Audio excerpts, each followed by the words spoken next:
A ver si hoy funciona como Dios manda. Bien, vamos a dedicarnos hoy a ver la dinámica de la circulación arterial. Si os acordáis del ciclo cardíaco, aquí lo tenéis, que es lo que siempre os he dicho que hay que tener en la cabeza durante el circulatorio todo el rato. La presión arterial tiene dos fases, digamos, una fase sistólica en la cual su presión viene definida por la actividad del ventrículo y la presión es muy parecida a la presión del ventrículo y es la fase de la sístole o la eyección y que corresponde desde la apertura de la válvula aórtica en la circulación sistémica hasta el cierre de la válvula aórtica que corresponde a el comienzo de la fase de relajación isovolumétrica. La apertura de la válvula aórtica sucede al final de la contracción isovolumétrica. Y luego tiene una fase diastólica en que la presión va cayendo progresivamente hasta el siguiente ciclo. ¿Vale?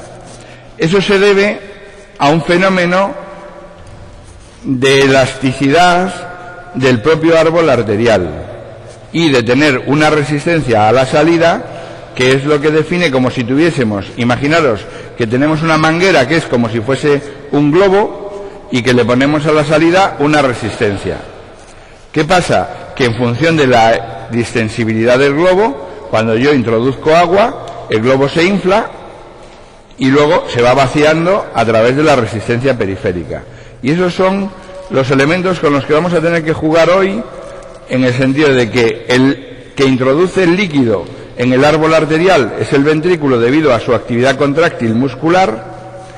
La elasticidad de la arteria va a definir cuánta energía de esa almacena en forma elástica la arteria, y la resistencia periférica va a definir cómo se va vaciando el árbol arterial. Eso consigue un efecto que además en la circulación contribuye a que la circulación por las arterias es pulsátil, pero a partir de las arteriolas es un flujo prácticamente continuo. Porque si tenemos una manguera con esas condiciones, podríamos observar que a pesar de que el flujo entra y sale en el globo de forma pulsátil, la salida después de la resistencia sale como un chorro continuo, prácticamente. Y ese efecto es el que se consigue en la circulación. Y ahora vamos a ver qué características nosotros medimos en la presión arterial, quién influye en cada una de ellas y cómo definimos los valores. Como nosotros no podemos medir la forma de la curva generalmente en un sujeto, a no ser que le pongamos un catéter en una arteria, lo que hacemos es estimar una serie de parámetros que nos puedan indicar cómo funciona la presión arterial en ese sujeto. ¿Cuáles son los valores que medimos habitualmente de presión arterial? Pues tenemos el valor de presión arterial máxima, que sería el valor más alto o el pico de la presión arterial. ¿Vale? El valor ese es el que se obtiene en un punto de la sístole, no al comienzo, no al final, en un punto intermedio. Y luego tenemos el valor de presión arterial mínima, que correspondería al punto de comienzo de la fase de eyección o final de la fase de contracción isovolumétrica del ventrículo, ¿vale? Que sería el punto mínimo si corresponde al comienzo de la expulsión, ¿vale? Y la presión arterial va oscilando entre el máximo y el mínimo con una forma que no es exactamente triangular, pero podemos asumir que es como si fuese un triángulo, ¿vale? ¿Qué interés tiene eso? El interés de que el otro parámetro que nos interesa para calcular, por ejemplo, en este caso, si hemos dicho que el flujo es diferencia de presión partido por resistencia, ¿qué presión tenemos que utilizar? si tenemos una presión que varía en el tiempo y yo quiero saber cuál es el efecto sobre el flujo durante un tiempo largo, ¿qué presión es la que tengo que utilizar? La media. ¿Cómo se calcula la media de esta presión? ¿Alguien sabe cómo se calcula la media de una presión que tiene una forma curva? Integrando, eso es. ¿Cómo se integra esto? Tomas los valores, sumas y divides, ¿verdad? Sí, señor, eso es, integrar no es más que sumar, ¿vale? Y si nosotros tenemos un triángulo, eso quiere decir que el área, que la integral lo que te da es el área, ¿no? El área tiene un valor medio que está a 1/3 de la base y a 2/3 del pico. De manera que la presión arterial media sería la mínima más 1/3 de la altura del pulso, que corresponde a la presión diferencial. ¿Vale? Lo vamos a ver aquí en las siguientes gráficas. Aquí tenéis una gráfica que expresa el flujo continuo y discontinuo sobre un elemento elástico que tiene una resistencia a la salida, y aquí tenéis una gráfica en la que os explica la presión arterial vista desde el punto de vista de la presión sistólica o presión máxima, la presión diastólica o presión mínima, la presión diferencial, que sería la diferencia entre la presión sistólica y la presión diastólica, y sería este término que tenemos aquí, lo vamos a subrayar, de manera que esto que subrayo ahora corresponde a la presión diferencial o presión del pulso. También se llama presión del pulso, que quiere decir que es la presión sistólica menos la presión diastólica, ¿vale? Y entonces la presión arterial media sería la presión diastólica más 1/3 de esa presión del pulso. Cuando lo usáis en los problemas, el error más frecuente que tenéis es que no le sumáis la presión diastólica. Consideráis que es solo el tercio de la diferencial. No, vamos a ver, la presión media sería este cuadrado, que quiere decir la presión diastólica o mínima, más 1/3 de la diferencia. ¿Vale? ¿Está comprendido?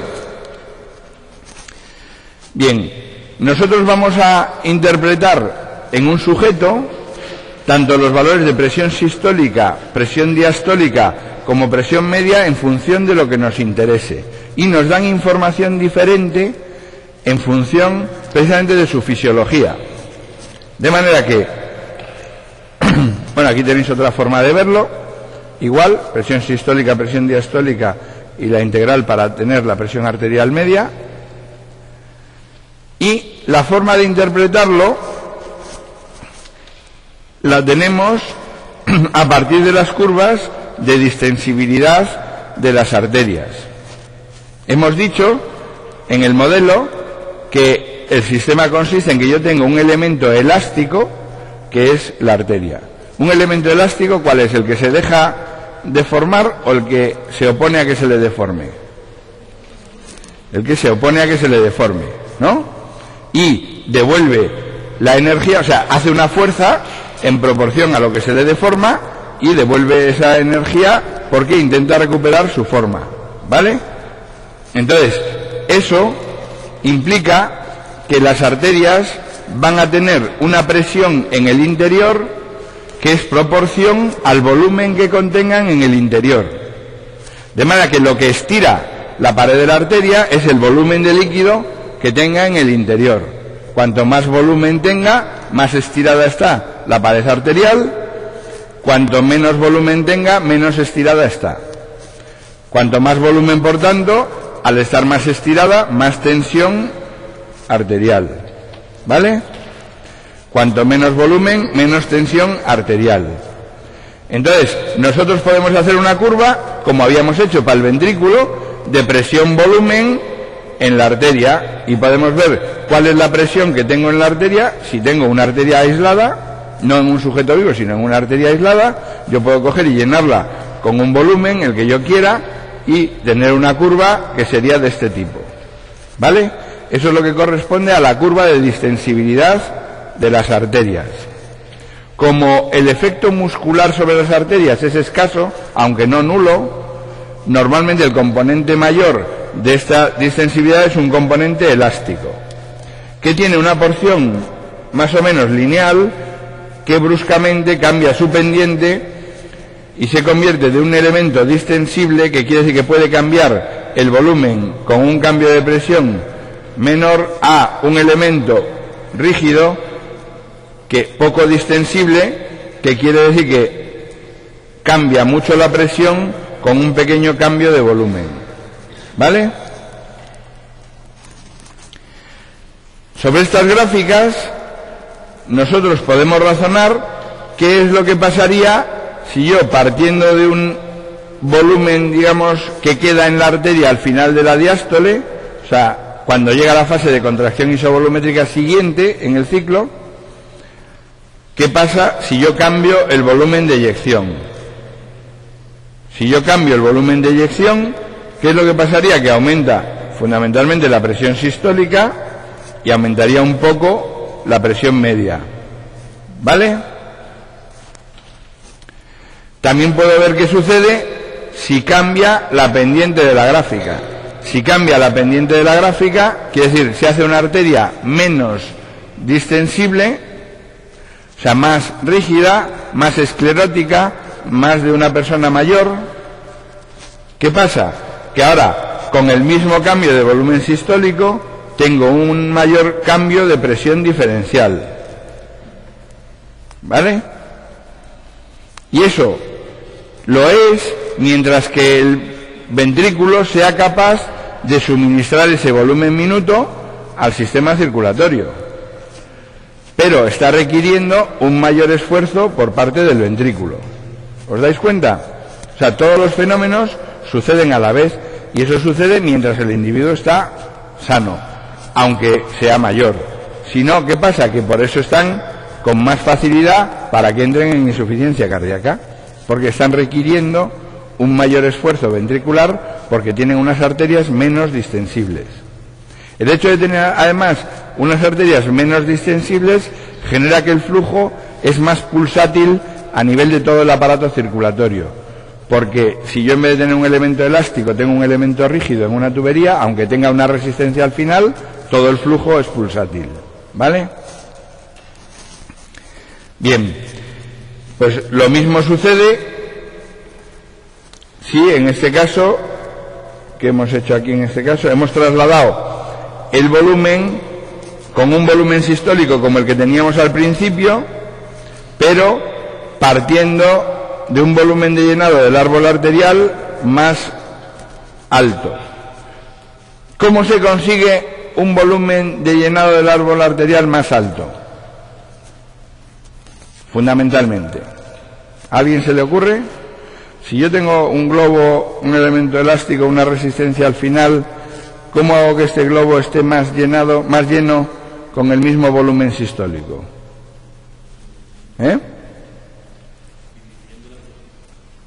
No, disminuyendo la presión no se infla más, se infla menos. ¿Y qué tengo que hacer para aumentar la presión? Ahí. Dilo. Aumentar la resistencia, claro. O sea, si yo le pongo al final un elemento más estrecho, ¿qué pasa? Que con el mismo volumen que estoy metiendo saldrá lo mismo, pero esto está más inflado. ¿Vale? Sigo manteniendo el volumen minuto, sigo manteniendo la situación, pero ahora todo con una presión más elevada. Entonces ahora fijaros que ese es un elemento fundamental para entender los elementos que modulan los cambios de la presión arterial. O sea, yo puedo tener cambios en la presión arterial porque cambio la fuerza ventricular, porque cambio el retorno venoso, o sea, cambio el volumen de llenado, o porque cambio la resistencia periférica. De cualquiera de las tres maneras puedo cambiarlo momentáneamente. Y también puedo tener otro cambio que es más permanente debido al cambio en la elasticidad de la propia pared arterial. De manera que esos cuatro elementos son los que van a definir en cada momento cuál es la situación del sujeto, y tienen una repercusión diferente. Por eso también es diferente la interpretación de la presión arterial. ¿Vale? ¿Tienes alguna duda? Pregunta.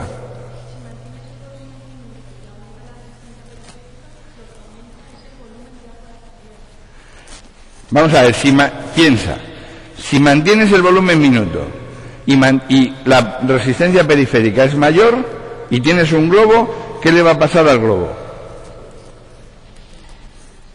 Que se hincha más y tiene más presión, ¿vale?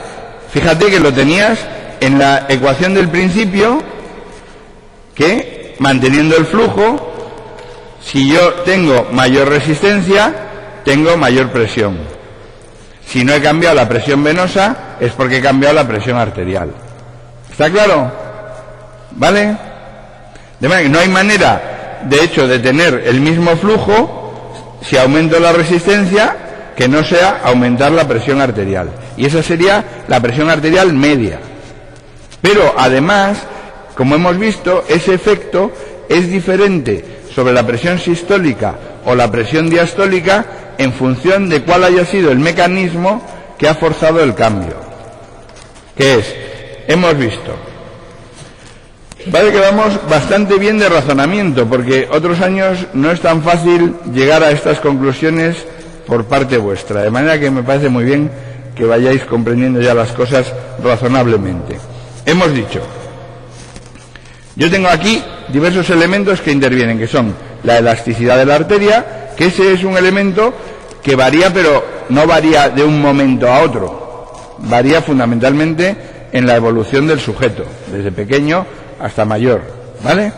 Y luego, o varía por patologías propias de la esclerosis, arteriosclerosis, la patología propia del sujeto que tenga, ¿eh?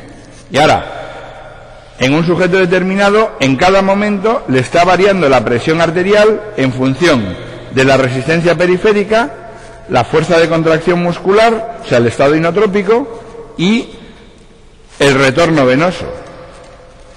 ¿Estamos? O sea, el flujo que esté sacando.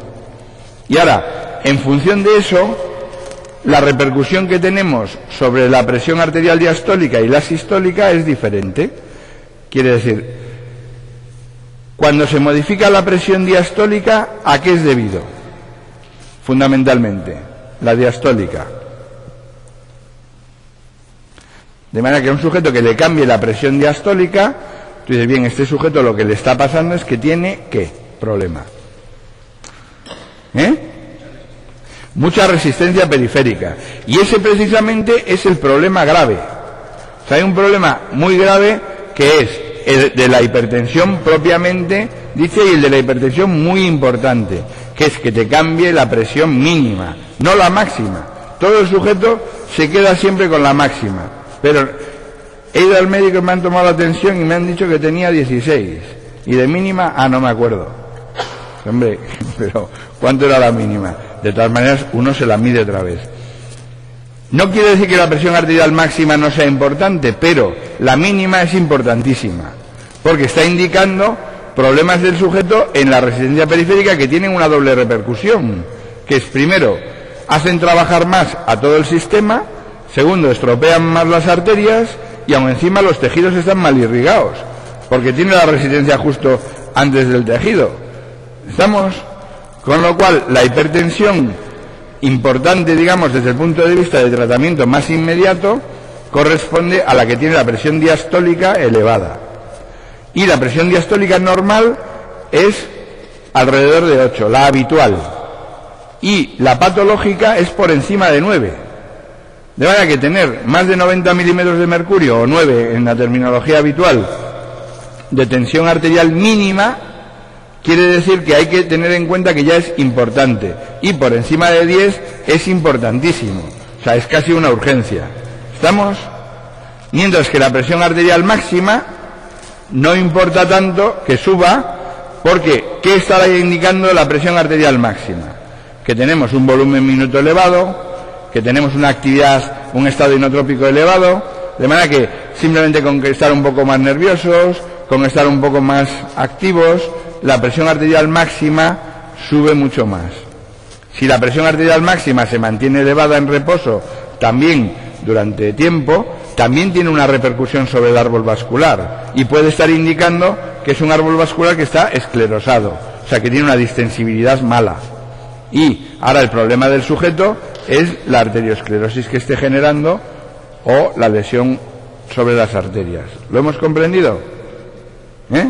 Y hemos comprendido que es diferente cada uno de los valores y que unos tienen un soporte que está indicando un tipo de problema, el otro tiene un soporte que está indicando otro tipo de situación que unas veces puede ser problemáticas y otras no. ¿Vale? ¿Cuál es la duda? Dilo.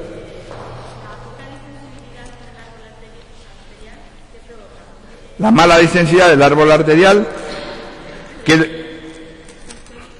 presión sistólica alta. Sí, señor, míralo aquí. ¿Ves? Aquí lo tienes.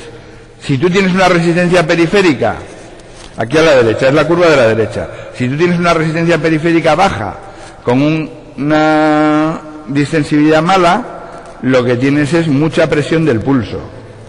¿Vale? Tienes una presión diferencial muy alta, tienes una sistólica que es casi normal y una diastólica casi normal y una sistólica elevada. ¿Vale? Bien, ¿lo hemos comprendido?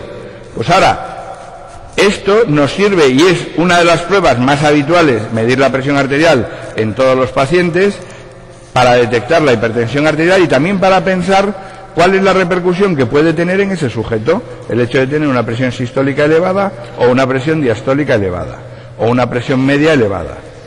¿Vale? La presión media elevada habitualmente se acompaña del ejercicio. Si no se acompaña del ejercicio es porque el sujeto tiene una presión diastólica alta, prácticamente siempre, y tiene un problema. ¿Vale? Aquí tenéis, os he puesto esta gráfica porque el problema que tenemos, vamos a ver, es, en general, en los libros, la parte del ciclo cardíaco, la relación presión-volumen, se pone con la presión en el eje Y y el volumen en el eje X, ¿vale? Sin embargo, por ejemplo, en la parte venosa del árbol vascular, todo el mundo, como también en el pulmón, se pone el volumen en el eje Y y la presión en el eje X, ¿vale? Eso genera que las gráficas cambian de situación y se confunde uno un poco porque son especulares, ¿vale? Entonces os he puesto aquí esta imagen para que la veáis y veáis cómo cambia la distensibilidad si la vemos de una manera o la vemos de otra. A la derecha la tenéis como la hemos visto hasta ahora, que es, esto sería una distensibilidad normal, mejor dicho alta, esto sería una distensibilidad baja. Quiere decir, la distensibilidad alta permite un cambio de volumen con un cambio de presión pequeño. Y la distensibilidad baja necesita un cambio de presión muy grande para un cambio de volumen pequeño. ¿Vale? ¿Qué pasa? Que progresivamente la gente del árbol vascular se ha ido pasando, y porque también incluso las curvas de flujo contra presión se ponen de esta manera, pues de esta manera de la izquierda, vais a ver en muchas de las publicaciones que también en el árbol arterial se pone presión en el eje X y volumen en el eje Y. No os confundáis, la gráfica es la misma, el razonamiento es el mismo. Todo depende de que cojáis un libro más moderno, más antiguo y de gente de una corriente o de otra. ¿Vale? Aquí lo tenéis y mirad, fijaros que esta que es la curva E, que corresponde a esta curva de poca distensibilidad, es la de las personas mayores, 71 a 78 años. Esta que es la curva A, que es la de mucha distensibilidad, corresponde de 20 a 24 años, o sea, cualquiera de vosotros. ¿No?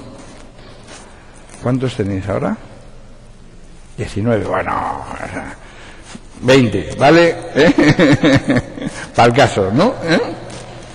O sea que esta es la evolución de la distensibilidad de las arterias con la edad. De manera que algunos ya estamos mucho más por aquí, ¿vale? Vosotros todavía estáis en la curva de una distensidad buena, arterial. Bien, aquí tenéis las dos formas para que lo veáis cómo es la transposición, porque no es fácil de imaginaros. La verdad es que no parece que sean la misma gráfica, ¿verdad? Aquí lo tenéis en la curva a la derecha, como lo habíamos visto en la otra de las gráficas. Aquí a la izquierda, como se ve poniendo la presión en el eje X y el volumen en el eje Y, que es como vamos a ver también las gráficas de las venas y las del retorno venoso, y las de la función ventricular visto desde el retorno venoso, ¿vale? Como ahora ya cada vez más se pasa a este tipo de representación, os tenéis que acostumbrar. Aquí simplemente tenéis un esquema de los factores que intervendrían en la definición de la presión arterial, como habíamos visto, que sería el volumen minuto, la resistencia periférica, la complianza arterial, o sea, la distensibilidad, y el volumen de sangre del propio sujeto. También el volumen minuto y el volumen de retorno venoso, pero también el volumen de sangre del sujeto. Si un sujeto tiene una hemorragia grande, ¿qué es lo que le pasa? Que la presión arterial le cae. ¿Por qué? Porque no hay volumen de llenado del árbol arterial. ¿Estamos? Hemos dicho que la presión en el interior dependía del volumen. En situación normal, ese volumen es dependiente del flujo y de la resistencia, pero indirectamente también lo es del volumen de sangre que tenga el sujeto. Lo que pasa es que el volumen de sangre puede variar en una proporción relativamente sin que se modifique ese volumen de llenado del árbol arterial. Pero cuando cae mucho por una hemorragia aguda, uno de los efectos importantes que tiene es que al sujeto le cae la presión arterial. ¿Estamos de acuerdo? Es importante porque, como cuando veáis los mecanismos de regulación, veréis que ante una hemorragia se ponen en marcha mecanismos de regulación de mantenimiento de esa presión arterial. Es curioso que una vez en un examen que puse un problema de un sujeto que se cortaba un brazo y sangraba, tenía una hemorragia considerable, todo el mundo le subía la presión arterial. No, vamos a ver. Una cosa es que los mecanismos de compensación tiendan a mantener la presión arterial, y otra cosa es que un sujeto que sangra mucho, evidentemente le cae la presión arterial porque no tiene volumen de llenado del árbol vascular. ¿Vale? Aquí tenéis lo mismo en otros esquemas, poniendo los elementos que intervienen sobre, y los he cogido de diferentes libros. Y aquí una gráfica en la que se representa el cambio de la complianza, el cambio en la presión diastólica y el cambio en la resistencia periférica. Cuando cambia la resistencia periférica con una complianza mala, todavía sube mucho más la presión arterial, disminuyendo la del pulso. Esta es una gráfica que tiene la forma en la que evoluciona la forma de la presión arterial a lo largo del árbol vascular. Esto es un tema que puede tener alguna repercusión más de investigación y más analítica, y se debe simplemente a que una parte de la onda viaja por la pared y otra parte es la que va por el interior del vaso, que es la presión del pulso. De manera que la transmisión de la presión del pulso, junto con el flujo que va por la arteria, genera una serie de ondas que hace que no todas las arterias, en función de la distancia que tengan al corazón, van cogiendo una forma, si os dais cuenta, más apicada. Y ahora vamos a pasar a estudiar la siguiente parte, que corresponde a las arteriolas. Las arteriolas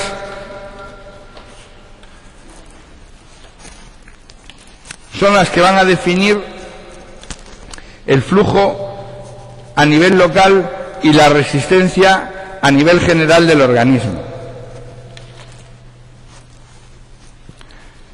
Si os acordáis de la gráfica que habíamos puesto al principio del curso, en la cual se veía la oscilación de la presión arterial y la caída de presión arterial que había entre el territorio arterial y el territorio capilar, os daríais cuenta que la mayor caída de presión arterial estaba a nivel de las arteriolas.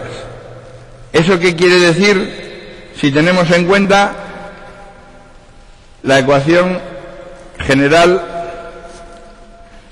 de aquí? Si tenemos la mayor caída de presión arterial entre dos puntos,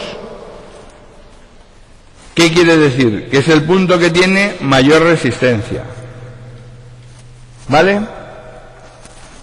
De manera que eso implica que la mayor resistencia del organismo está a nivel de las arteriolas. ¿Vale?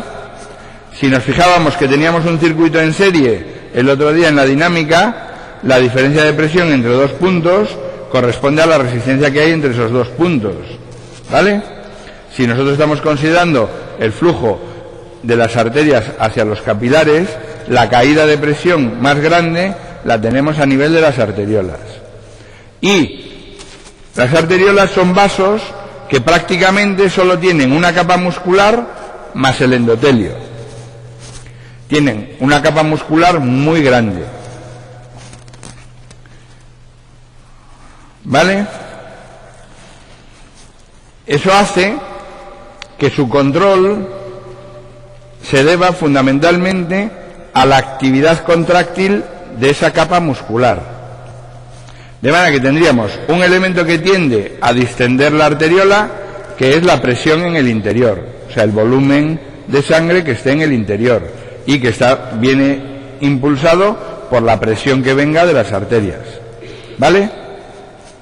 Y un elemento que tendería a colapsar las arteriolas, que sería o bien la presión externa que haya sobre ellas, o bien la fuerza muscular de la capa muscular de las arteriolas. ¿Estamos de acuerdo? ¿Lo hemos comprendido? De manera que ahora hay un equilibrio entre, ahora y todo el rato siempre hay un equilibrio entre la presión en el interior y la tensión en la pared, o entre la diferencia de presión, si queréis, entre el interior y el exterior, y la tensión en la pared. Y esa tensión, en el caso de las arteriolas, no es como las arterias, que era un componente elástico, sino que es fundamentalmente debido a la fuerza contráctil que estén ejerciendo los músculos de las arteriolas. Y son músculos de tipo liso. O sea, es una musculatura que no es como la esquelética y no es como la miocárdica. Tampoco es como la del abdomen, que es, como la del tubo digestivo, que es un músculo liso intestinal, sino que es un músculo liso más unitario en vez de multiunitario, ¿vale? Los músculos lisos tienen una propiedad que es que responden con tensión cuando se intentan estirar. Si alguien ha intentado estirar un molusco, por ejemplo una almeja que esté un poquito abierta, uno intenta abrirla y ¿qué sucede a continuación? Que la fuerza muscular aumenta tanto que vence la fuerza de uno, ¿vale? De manera que la musculatura lisa tiene una propiedad que hace que cuando yo intento estirarla, aumenta su fuerza de contracción. ¿Estamos? Y luego, por otra parte, la fuerza de contracción va a estar regulada por los elementos locales u hormonales, o sea, tanto los que vengan a nivel de la circulación periférica en la sangre, como los que se segreguen localmente, que tengan actividad sobre receptores de las fibras musculares, como pasaba en el miocardio. ¿Estamos? De manera que tenemos que la fuerza de contracción que estén haciendo las arteriolas, por un lado, es constante. No pasa como en los músculos esqueléticos, que si se les quitan los nervios, se relajan. No, la fuerza muscular de las arteriolas se mantiene aunque no tengan nervios. Tienen un tono continuo.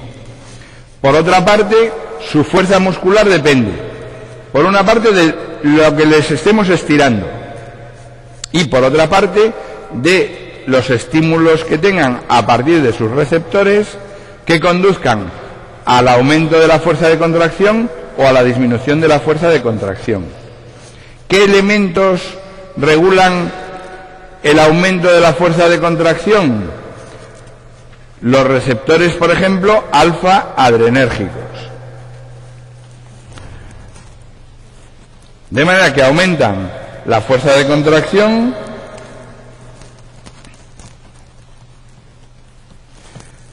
el estimular receptores alfa-adrenérgicos.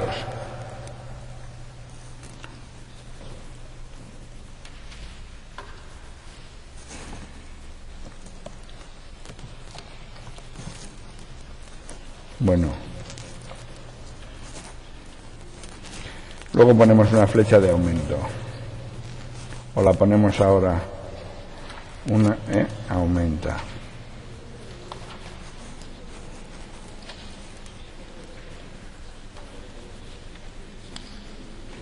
¿Vale? Y, por ejemplo, disminuyen la fuerza de contracción los elementos beta-adrenérgicos.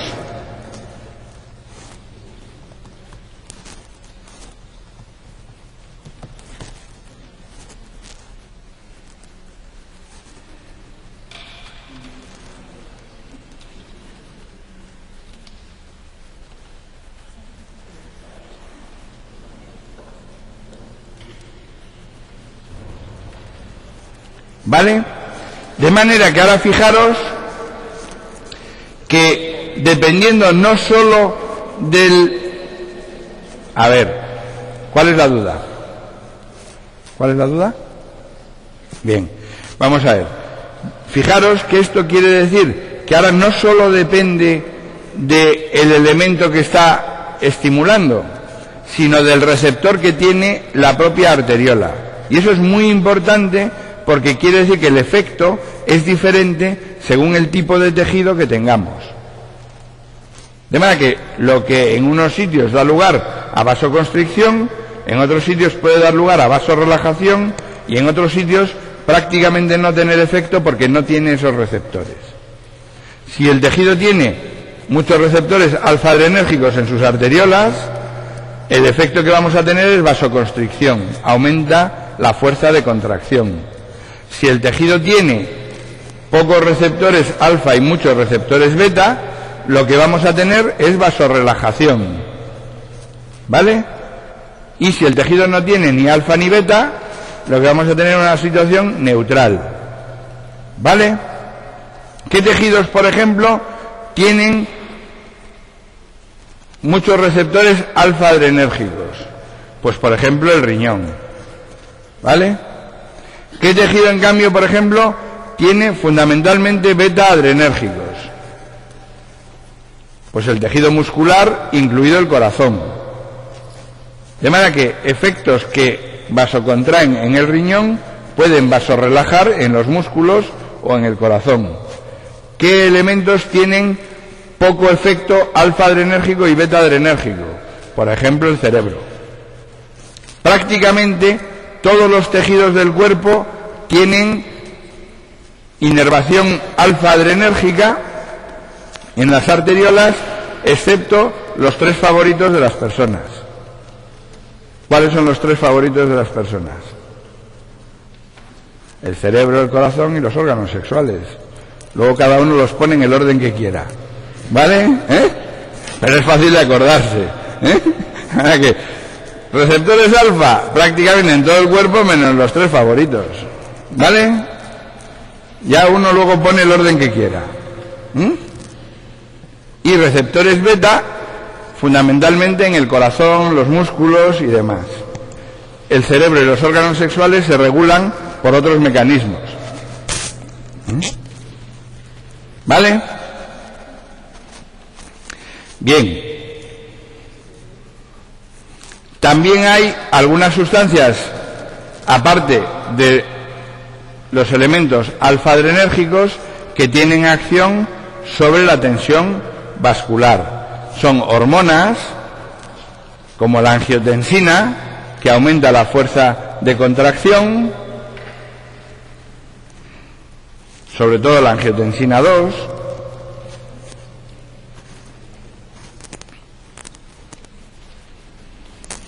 y son sustancias vasodilatadoras locales, como por ejemplo el óxido nítrico, el CO2, el pH, que generalmente, la adenosina, que generalmente van a depender de la actividad metabólica de los tejidos.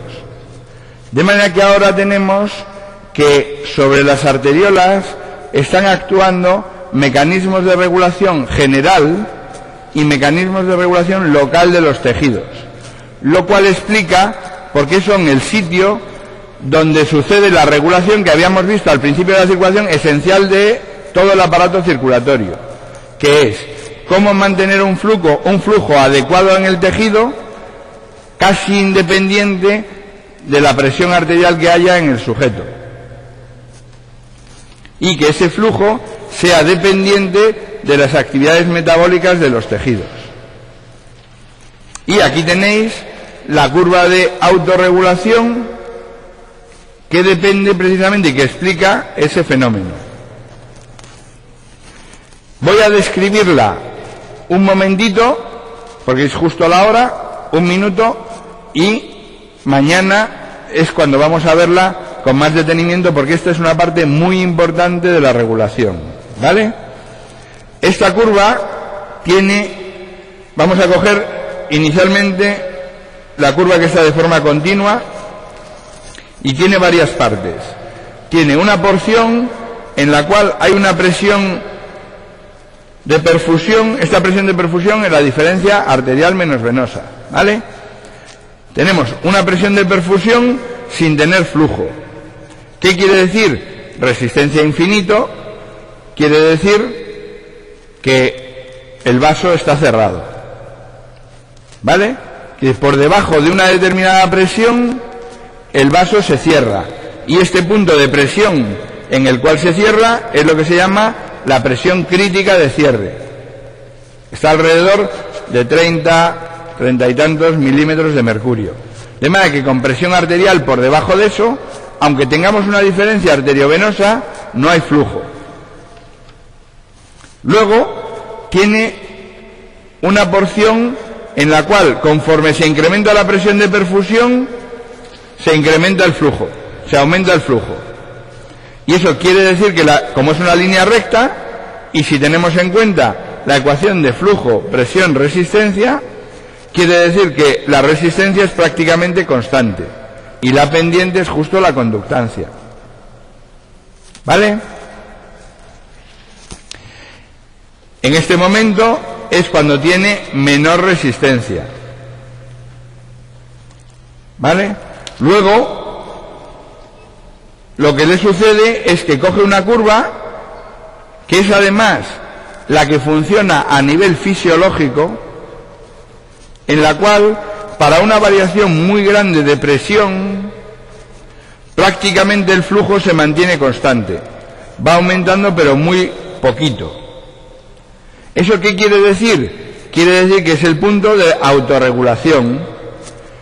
Cuando aumenta la presión de perfusión, aumenta la resistencia y el flujo se mantiene constante, ¿vale? Fijaros que durante toda esta trayectoria el tejido mantiene constante su flujo, prácticamente independiente de la presión arterial que tenga el sujeto, y es justo los valores normales y fisiológicos en una variación grande. No solo, porque esto se trata de presión arterial media, o sea, incluso con ejercicio, incluso con tal, está uno dentro de ese rango, ¿vale? Solo si la presión cae mucho o la presión sube mucho, sucede que ahora, si aumenta mucho también, hasta que se rompe la arteria, el flujo sigue aumentando, porque ya la resistencia es la máxima que puede ofrecer el tejido. La fuerza muscular de las arteriolas es la máxima que podemos ejercer. Y ahora ya sí, si seguimos aumentando hasta que se rompa, se aumenta el flujo. Pero todo el trayecto que hay entre el punto E Y el punto B corresponde a la curva de autorregulación, en la cual la variación de la presión no modifica el flujo, sino que lo que modifica es la resistencia. Y conforme se aumenta la presión, se aumenta la resistencia. Conforme se disminuye la presión, se disminuye la resistencia. Y el flujo constante. ¿Vale? Eso tiene una repercusión muy importante y es lo que veremos también mañana. Pues hasta aquí lo hemos dejado.